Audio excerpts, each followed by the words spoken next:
होगी। अब आप लोग बोलोगे कि ये तो बस एक बैक फ्लिप है जिसमें बंदा गिर गया था। तो रुको जरा सब्र करो। तो 2023 में ये बंदा समंदर के बीच एक पोल पे बैक फ्लिप करता है, जिसमें ये बुरी तरह गिरता है और बहुत ज्यादा चोट भी आ जाती है।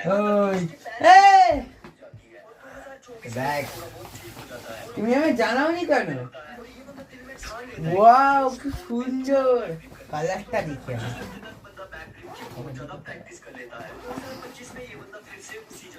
কি দেখি আমার পছন্দের জিনিস গিটার।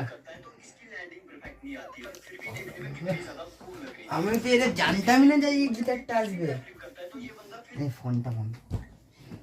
ভাই কি সুন্দর দেখতে। ভালো হয়েছে? হ্যাঁ এত দিনের স্বপ্ন পূরণ হয়েছে।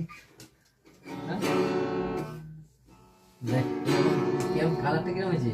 হেভি কালার দেখতে কি সুন্দর। না পছন্দের জিনিসটা দিয়ে দিয়েছি, খুশি তো? হ্যাঁ ভালো করে পড়া হবে তো? হ্যাঁ